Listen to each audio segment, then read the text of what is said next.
Hello, Right. Shekhar sir. I mean, wonderful to really meet you, and it's a great opportunity for me. I've been a long-standing fan, Yeah. and I will say that a lot of your films, your cinema, I did encounter along the timeline of my life. Not not in theater, a lot of it on television and on DVD. But I encountered all of your cinema in its afterlives, so through song, through that dialogue, Mugambo Khushwa, in the playground with children singing, Lakdi Ki Kathi, and me learning it. And now, even now with my child being taught that song, Oh, your child is not your child is not saying Mugambo Kushwa, I think. No? I think it's circulating somewhere in some meme or the Oh, other okay. for Okay. sure. And All right. my 16-year-old is definitely referencing it and repurposing it, and that's exactly what culture does, Yeah, isn't it? yeah, I it mean, is. It and became a cultural line, dialogue. I still hear it, and I know that before Amrish Puriji died, he said to me one day, he said, "You ruined my career." I said, "Why?" He said, "When I go anywhere, any function, there's only one line they want me to speak. Just say Mugambo Khushwa." I Khushwa. said, "That's become my identity."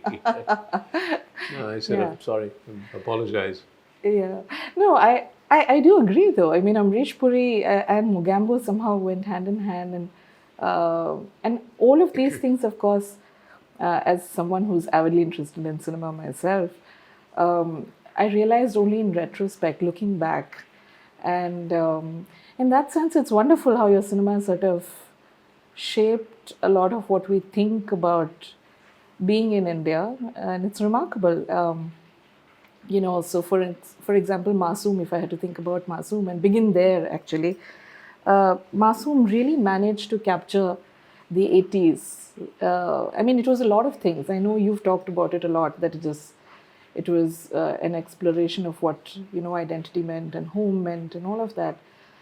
But as someone who was just seeing the film, not when it was released, but sometime in the late 90s, and then very recently, again, when talk of Masoom Tombs resurfaced, when I revisited the film, I realized how accurately it picked up on a new aspirational professional middle class of the 80s, trying out a new vocabulary.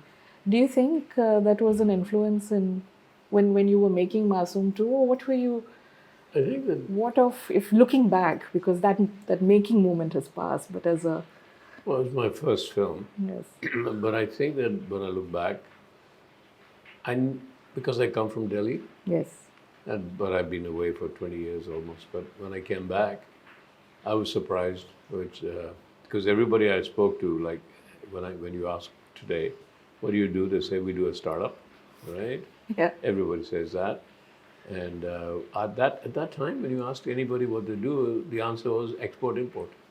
That was a big thing in Delhi that time. The big textile yeah, export companies were first coming up, and Delhi was yeah, just becoming the capital of influence, yeah, trying to influence this and influence that. So I picked yeah, up on that, yes, and so the characters they were people I yeah, saw around myself, and yeah, the two little girls, they were wearing the uniform to school that I went to, and I had seen my nieces, the way they had these arguments about you Tinder, you this. I mean, I yes, used to say that as a kid. yeah, Any vegetable kids hated, I used. So yeah, a lot of Masoom was based on what I saw around myself because I came back to India after many years yeah. of being an accountant and living overseas. So it's things I picked up, and I tried to reflect that in the film. Yes, and I think I got that in that sense. It's such I thought it was a very accurate sort of documentation of that era and that period. And of course, everyone thinks the 90s was the period of exhilaration, Yeah. post liberalization. But this mood of an era that you managed to capture in Masoom was wonderful to me. But you've done, if I had to look at across the cinema that you've put out there, they're very diverse. Their settings vary. I mean, from Delhi you move to Chambal, and then of course to Elizabethan England. All of that. Has there been for you as storyteller, has there been a common core or perhaps even a narrative thread that has run through all of this? Hindsight. Yes, hindsight only. Looking back. Looking back, Yeah. this question gets asked to me. So, why did you choose this path? And I said, I didn't. Yes. The path happened, and then I asked myself a lot, and I realized that there are two very important things that are happening in my life. One, innocence. I'm very, very afraid of losing this quality of innocence, Yes. and because I feel innocent, and I feel if I lose my innocence, then who am I? And it bothers me sometimes that I see society around me, and they're saying, Shekhar, can you stop being a child? If I stop being a child, I probably fear that I'll stop being creative. Yeah. Of course, a lot of people have to stop being a child. If you want to build a huge empire, you cannot be a child. Yeah. But I think with creativity, with art and everything, there's a certain playfulness, a childlike quality. So you'll find the loss of innocence, whether it's Bandit Queen, whether it's Elizabeth, whether it's Masoom. I'll talk about Mr. India and the child soon. So that's one thing. And the other thing was, to me, the idea of being human is the spirit of being human. Yeah. And the problem in making films about men, per se, is because the genre of cinema somehow decided that if a man has to fight with his fist and become violent. Now, violence is a terrific form of cinema and done really well many times, but it doesn't really touch upon the human spirit. But what really touches upon the human spirit is when the spirit has to struggle. And that to me is a very feminine thing, So when you deal with the protagonist is a woman, she has to fight harder in the spirit, because a woman doesn't normally in film genre take to her fists. So that's why I think I pick female stories. Or I've tried, and I haven't been able to make it, but you try 10 films and one gets made. Mandela I was very keen on, because there is something with Mandela turned from being because his ambition was to be a boxer, and he almost made it. He was called almost a terrorist till he changed, and he changed, and his spirit became almost feminine, or Buddha, almost it's not about being male or female. It's become all of us have the feminine and the male inside us. So the feminine has a very deeper quality than the masculine. And so I go for that. I find that deeper, I have to work harder at telling a story. The man who's taking revenge, any film you see, like even love stories you see in Hindi cinema, the man is always, beating people up, and you put a knife into him, it doesn't bother, he's in love. It's okay. It's like a genre that is not, it doesn't push you to try and discover who you are or what society is, what people are like. And so then why be creative? Otherwise it was chartered accountant. I was fine, not fine, but if I have to just go for commerce and say this succeeds, then I should have never got into the arts. I should have stayed and probably made my billions there, then I would have been very masculine and very unhappy. Yeah. This brings to mind, something that I've always wondered myself about, which is, the other day I was reading about actually watching. Now, it's amazing how reading and watching are almost synonymous acts.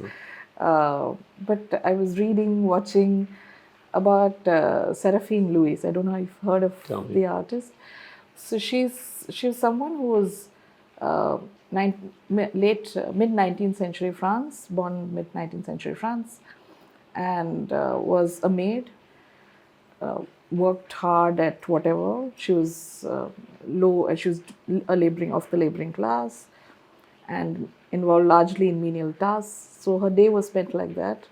But in the night, she would take whatever she could find, and she would paint using wax, using whatever, charcoal, whatever, And I think by chance she was discovered by a collector, and she rose to fame. But her life has been choppy. Had been choppy. She's not seen that kind of fame that perhaps male artists may have had. Um, so I wonder if, the imperative that we place on, perhaps if she had known how to sell her ware, or had known how to sort of train herself to position her, these are all words that come from the current lingua. If she had known how to sort of position her art, or had networked well, would she have been far more famous today? Or because that we were talking about value just a little while ago, Probably. because discovered in hindsight. But 99% of artists never get discovered. Because to paint and then to be able to sell your paint. You paint as an artist, then to market yourself or your paintings or your art, that's another idea. It's a whole different mindset. I mean, let's look at Van Gogh, right? He died in an asylum, a pauper, and the world's most valuable painting is Starry Nights, which has, we can talk about that painting later. Yeah. And his brother was Paris's biggest art dealer at that time. Yes. But he died a pauper in a mental asylum because his fundamental urge was to paint. Marketing is a different idea. Now, of course, you can see the marketing tools that we have are so complex and so wide. Yeah. So I really believe that I was lucky. I got away. It could be that Masoom, I can point out 10 things that Masoom may not have been made. Who knows? And then I would never have been a director. Because of the lack of financial support? Well, lack of financial support. I was lucky. You know how Masoom got made. I mean, if I tell you a series of events, and any one event, I'll tell you, if it hadn't happened, Masoom would not have been made. I was driving in Delhi, and I went to a petrol pump, and there was a young man at that time, and he said, "Oh, you're Shekhar. Hi, do you remember me?" I said, "No." And he said, "I was in your school." I said, "Oh, that's interesting. What do you do?" He said, "I'm a film distributor, and my father was a film distributor." I had just seen a film called Ardha Satya, which I loved. And I said, "You know, I'm in Mumbai. I've just seen that film. You should buy that film." I called the producer and I said, "There's a distributor friend of mine that could be interested in Ardha Satya." Like, I bought Ardha Satya, and Ardha Satya became quite a well-known film. Yeah. He distributed it. He was a distributor. And then the producer of Ardha Satya said, "Oh, why don't you make a film?" And that's how Masoom was born. Now imagine that I had not gone to that petrol pump. Yes. Masoom may have never been made. Yeah. You know, there are a series of events that happen. So then you go back and you question, was it meant to happen? Was Masoom meant to be made? But who knows? Honestly, it was probably about 10 minutes before I arrived and before he left. If I'd arrived 10 minutes later, I would have never met him. Yeah. And it's possible that chain of events never happened and Masoom could not have been made. Yeah. So there must be a million or hundreds of chains of events in other people's lives that are outstanding directors and outstanding artists who just never get that chance because the chain of events or some kind of destiny hasn't worked for them. Yeah. It's quite frightening. It that is. if I hadn't gone to that petrol pump there Yeah. in Masoom, I would not have been sitting here. Yeah. I would have probably gone back to the UK, become a child, been aboard, probably retired or dead, chartered accountant. There are many independent artists, musicians. In fact, I was watching the interview of a indie musician who showcases her music on Spotify, and Spotify has means by which your music is discoverable, which otherwise it would have been very, very difficult. But still, she lives a very precarious life. Living on her art alone is very difficult. So if art had to be lived with a life of dignity, I mean, making art or doing creativity or telling stories about the world, which the world needs today and to listen to and to absorb and circulate, but to do it with a little dignity. So how can institutions or ecosystems come together? What would be some of the ways in which it is not so serendipitous? And we get it. Let's accept one that we might disagree. Yes. Marketing is not a dignified. Spotify, social media, they're not dignified ways of being an artist. They are essentially marketing, financial ways of selling your art. But The dignity of art lies in painting. The dignity of poetry lies in poets and people who would, I mean, sitting in wherever your environment is and 10 people listening to you and you're moving them, it's a very dignified act. You're painting something and people walking by looking at your painting and just admiring it, and that's it. The admiration or to be able to move people that are just passing your painting is a very dignified act. So there is dignity in art itself. Then when you get to the point of marketing, then you add this kind of flurry. It's a flurry. Marketing, ye gaya, wo, how many seen it? How many people saw it? We go to Spotify. That's not a dignified thing. It's not, marketing is not very rarely dignified. Right? The process of painting is dignified. The process of singing is dignified. We as filmmakers have a little more because we need money to put too many things together. Yeah. But, let's face it. You know how much I made Masoom in at that time? How much? 11 lakhs. I'm trying to make Masoom 2 today. Yeah. I'm the same director. I say I'll make it the same way. Yeah. It's 25 crores. What's happened? If I make Masoom today, it's 25 crores. I made it 11 lakhs. Things happen, Inflation, people get everything. Yes. So I'm finding 25 crores less dignified than making an 11 lakh film because there was simplicity there. Yeah. Now I have to market Masoom too. And I'm already feeling uncomfortable with that idea because it loses. Marketing loses its innocence. Then you look every day and say, oh, how many people, looked at You me. need to get on. So art is dignified. Marketing tends to take the dignity away, but that's the new way. Yeah. If you want to be, hundreds of people come to me and say, we want to be film directors, and they've got their video cameras. Yeah. And said, how do we become film directors? I said, you are. You have a video camera, you have a cell phone, you're shooting, you go to your computer, you have editing things, you can market yourself, put it on YouTube, right? You are your writer, director, producer, and your own distributor. You have all of that. So what do you really want? What are you really asking me? Yes. I said, what you're asking is, can we be famous? See, that's the issue. Can we have it all? Yeah, yeah. I mean, can we be famous is not an artistic idea.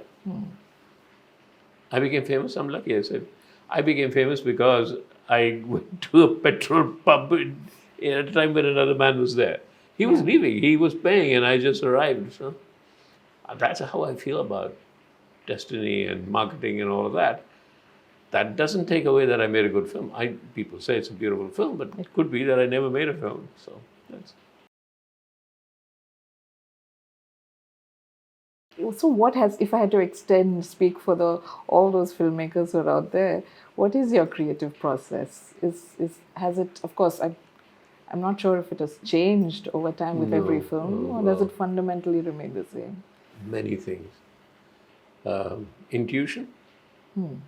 I rely very heavily on intuition.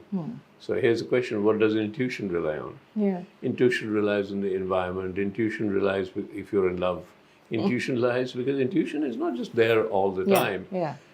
I often call it being in the zone, and people laugh at me. What is being in the zone? I said, to be completely intuitive is to be in the zone. Now, what happens is when you're completely intuitive, you overcome this idea of right or wrong. Is this right or is this wrong? Is it right or is it wrong? When you are completely in the zone and when you become intuitive, it is honest or dishonest. And it is honest to me as a writer-director, or is it dishonest to me? Then I know I'm feeling dishonest. I'm not crying, I'm not laughing, I'm not feeling emotional. It's not moving me, my own scene. I'm being dishonest. Chalega, acha lagega. No, not that. So intuitivity is a question of honest, dishonest, not right or wrong. But so that's where creativity lies. That's where young filmmakers, if they ask me, I always say, there are no rules. There are no rules for filmmaking at all. There are no rules for art, is there? It's just intuitivity. It's intuition. Can you get into the zone? Can you be honest with yourself? Can you cross over from, can you go out of what I call the coffin of being reasonable? Because most of us cannot indulge in art because we think, oh, that's not reasonable. We can't do that. That's not reasonable. Chalo, chartered accountant, but that's not reasonable. You have to Yeah. get out of this idea of being reasonable. See, nature is not reasonable. Nature is like, if I look out there and I see that leaf responding to a drop of water, I can see that right now, and the wind is responding to everything. Yeah. But it's not being reasonable. It's being intuitive to all the environment itself. That's what you have. Nature is not reasonable. Nature is emotional. So that's all I can say to the filmmakers, that just be unreasonable. That reminds me of something that I just heard about, which is, have you seen at Q's Palace, Yeah. their their greenhouse where they've kept those Amazonian plants? Yeah. And you know about the story, right? How it was invented, Yeah, I and do. how that becomes the bedrock for architecture itself. So how the arts constantly learns from nature. So that really reminds me of that. But that story also has about patterns, right? Which is entirely reasonable. It's entirely functional. The fact that such a large leaf can really hold such weight because of the underlying veins. Yeah. It's also structure. It's also sort of patterns, and it's not entirely responsive to, say, externalities. So But the leaf is responsive to its nature. To its habitat. Yeah, to its habitat. Yeah. Which is responsive to its habitat. Architecture is a fascinating thing. If I had to choose to not be a chartered accountant as I did, and if I wasn't a director, I would have chosen. I wanted to do architecture. What I find beautiful architecture is that we look up at night and we see the sky, and we see the moon, and we see the stars, and we see the universe. Then why is it that if you get a church or a dome which is huge, you get a greater aspect of seeing the ethereal, seeing the eternal? Yes. When you can walk out and see it. Yeah. That's the beauty of architecture. That the lines and the domes and the way it's structured, the space. Architecture is not about walls, it's about space. Yes. Yeah? The space that it creates for you encourages a particular way of looking at things. And nature does that too. Yeah. That's why the bees get attracted to the flower petal. Yeah. Nature is constantly, creating itself in a way that it becomes a different space for different beings. Yeah. Right? Actually, your reference to architecture reminded me of something when I revisited Masoom, which is the staircase. I thought you used it very deliberately. Yeah, it became when I was shooting. You didn't plan for it. No, I adapted to the space I had. And Yes. I realized that because the door was here. I know which scene you're talking about. Actually, When it's the- constant. Yeah. It's in the opening few scenes when she enters and she climbs. Yeah. I think Indu climbs the staircase. It's She's the dominant force. Yeah. Who everybody's scared. and the judgmental Yeah. voice. But Yeah. it was also her movement up and down the staircase, which is It's quite intuitive. I didn't plan it, Uh-huh. but it came to me. Funny enough, 3 days ago when I was narrating Masoom to Nasir, he asked me about that, okay. about the staircase. And Yeah. he said, did you plan it? I said, no, Yeah. Nasir. It's also the way you actors responded to things. And the moment I saw you looking up, I thought, oh, she must be there. Yes. It's intuitively done. Yeah. But towards the end, when she collapses on the staircase, Yeah. so you did plot it out. I mean, in the sense, I hated no, that no, shot. no. You edited. You hated that No, shot. I did not like that. I thought it was overdone. True. But what is Hindi film if not melodrama? What is drama if not melodrama? Drama is melodrama. Yeah. Who's the storyteller today? I mean, if you're thinking about a young person who wants to create, who wants to tell stories of his experience, and I will say that experience is, I mean, we live in a globalized world, and it's shaped a lot by the media we consume, the technologies that we have, and some of the spaces that we occupy are pretty homogeneous as well. Our cities, for example. So, does that mean that our experiences are also homogeneous? What would a young storyteller today, what kind of experiences or what kind of truths should that storyteller be See, telling? let me just take up the homogenization spaces. Yeah. You mention it because you feel the homogenization. Therefore, I can already see your rebellion against homogenization. That's a story, right? Okay. Yeah. So the greater the homogenization, there more impetus. If you don't like it, the more impetus to tell a story. I think storytellers should, if you want to write a story, tell it. You know what I do, more or less, on my social media? I take a picture, and if I feel that there is some kind of aesthetic quality to that picture, or not sometimes, I'll put it on my social media, I'll give myself precisely 7 minutes to write a story. But once I make a commitment to writing a story, I have to post it. It's a discipline with me. I have to post it, and I can check for grammar and spelling. I cannot change the story. So it puts me in the zone, the panic. If you see my TED talk, Yeah. it says a panic as a way to creativity. Yeah. But what I do is I put myself in panic. Now I have 7 minutes, I have to write a story, and it's going to get posted, Shekhar. You better go for it. Yeah. But it's a good exercise for me. I love telling stories. So I can Yeah.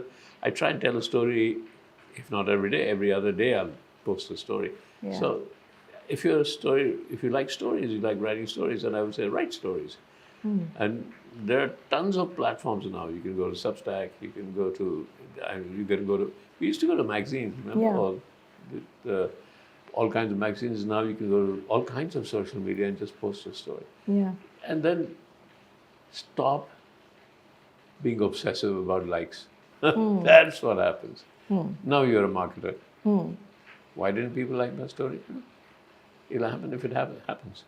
You know, if you have to meet that guy in the in the petrol pump, then you'll meet him.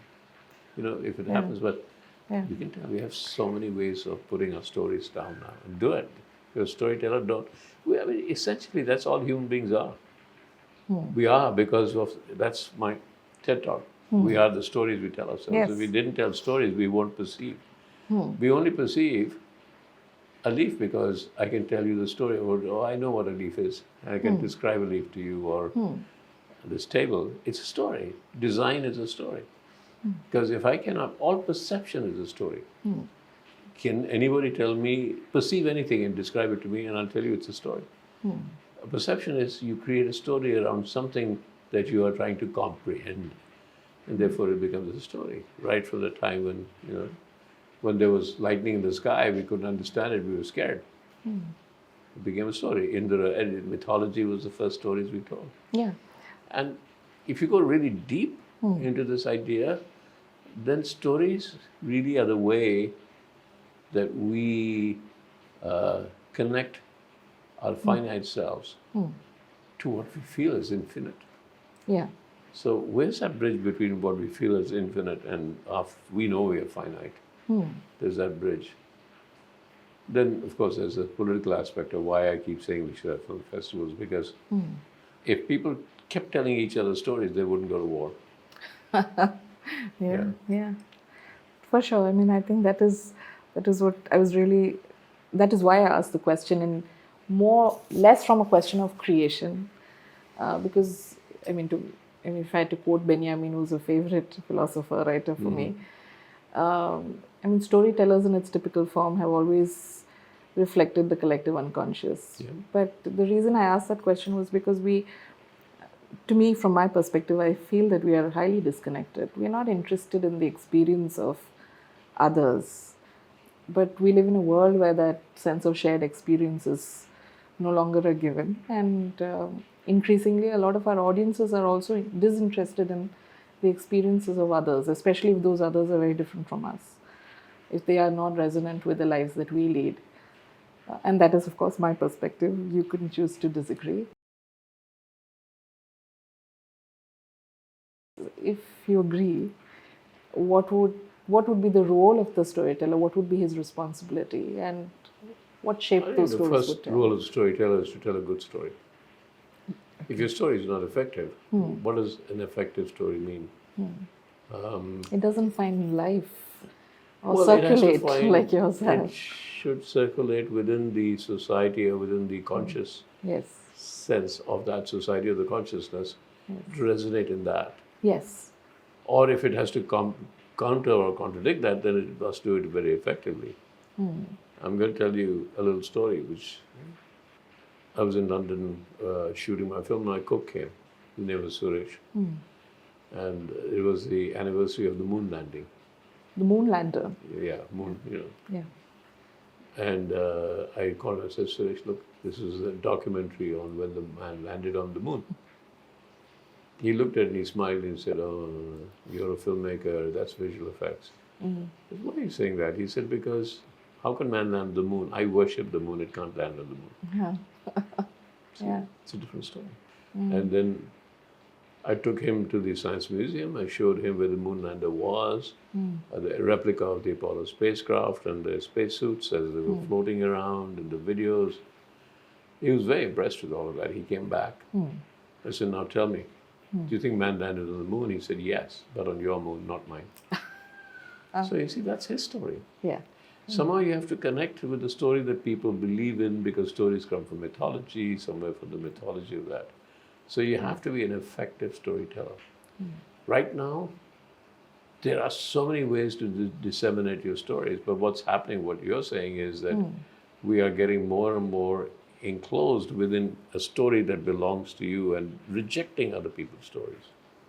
Yeah. That's where we're going. And it's a political thing. It's more less the problem with storytelling, it's more the issue of politics, political thing. So if you tell, for example, if you tell a lie often enough, and you stop anybody else from coming into your sphere of lies, then the lie becomes a true story. It's still a story. Right? So the question that you're asking is a political question, not about the ineffectiveness of stories. Is that why are the stories of those people that are telling compassionate stories or stories that will actually calm things down or tell and bring people together to understand each other, why they're not getting through? It's not that they're not there. They're not getting through because the places and the ways that stories are disseminated, they're taking positions. They're taking political positions. They're taking all kinds of positions. So I saw a really, really good, interesting thing. It was in Gaza. And CNN was there. And there's this young girl in Gaza. This was long before, just when it first started, before we got to this state. And CNN was asking questions. This girl came out from nowhere, a young girl, and she says, do you realize that all you do is your point of view? Do you want to know our point of view? Are we even interested in our point of view? Yes. But you're CNN. And largely the Western media has done that. The Western media has come about and taken that because they have the power, it's their point of view, it's their perspective, it's their understanding of their politics. Right? But I think it's going to change. So where are the Japanese stories? Where are the Chinese stories? Where are the Indian stories? We lost out to the power of the Western media. But I think it's coming back. I think that people are realizing that storytelling that the Western media is promoting are becoming flat. Flat stories don't work. Drama works. So I think that'll come back. But yeah, no, the question you're asking is a political question. It's like the power of the Western media, the power of media. No, I do think that the role of the artist, for me, or the role of a storyteller today, has without choice become a political or that of a political one. And if the question is also of resonance, which is to say, okay, what is a story? What would be relevant to my audience? How am I a representative or a voice of the community that I belong to, or of the spaces that I am in? And that story are political stories in a certain sense. But even those political stories, I find, and not just a question of politics per se. I'm talking about representation. Talking of stories of not just empathy and togetherness, but also of suffering, or of change, or of transformation. What is a young storyteller who wants to champion the story of his imagination when he meets the resistance of his audience? I mean, listen, Bandit Queen, I remember the censor cut it to shreds. We fought back, and we came back, and then fought again, and finally, one, went to whatever, the revising committee. And finally, they made a deal with me that you show this, you have to cut this, you show. Yes. And effectively, the mainstay of the film stayed. Yeah. And then we released it, and it became, for a while, it became a huge hit. And then a high court in Rajasthan said, no, this is no, the high caste, the Thakurs are being insulted Yes. in this, you have Yeah. to pay. So Yeah. the high court put a case against us, and the censor boards, we had to take it out again. Yeah. But then we didn't give up, we went to Supreme Court Yeah. and fought for a year. Yeah. I was actually thinking, so you caught me. I was thinking of Bandit Yeah, Queen yeah. when. Went for a year. So if you believe in a story, you fight for it. Just fight for it. That's what you have to do. Just don't give up. And what's the responsibility of audiences today then? Of people, You of know, listeners? You can either say that the responsibility of the audience is to support me as a storyteller. Why should they? The responsibility of the audience is, there is no responsibility of the audiences. The responsibility, I say when I tell a story, I'm leading the audience, or I'm asking the audience, support me. Yes. No, I don't do that. I just say, here's it. If you feel like it, support me. That's what we do. That's what box office is also. Yes. Right? So, I don't think that there's a... I think that that's where I keep saying film festivals are good. Film festivals, we should keep encouraging. That's why I support, even work with, as a director of the Goa Film Festival, all over. We encourage people to see other people's stories. Every nation comes with the stories. Encourage people or audiences to see different points of view, and see the worth of that different point of view. That's what film festivals are, because otherwise we just, it's Hollywood. Yeah, it's a space of or protection. It's Bollywood. Yeah. It's a space in between that we keep looking for. So how would Masoom 2 translate for an audience of today? I don't think about that.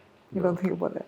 I just have to believe that what's going on in my subconscious, and if I'm open, and if I'm listening to people, and if I'm not being arrogant about my art, arrogance kills art so fast, it's so funny, that what I'm feeling, people are feeling. So you are the prism through which... No, what I hear, listen, look around, feel subconsciously, if it's not in sync with the people, then I am not a good filmmaker or a storyteller. I'm just sitting in an arrogance, like, तुमको मेरी film देखनी है. और नहीं पसंद आई तो आप करो तो मैं सही. We all say that, right? Yeah. Film doesn't succeed. Oh my God, the audience didn't get my film. Yes. How stupid they are. Yeah. But no, you're wrong. You didn't get it right that time. Yeah, you need to think. So I'm just assuming that what Masoom 2 is about is come from... Actually, I started writing all my films that I write. I started writing it 10 years ago.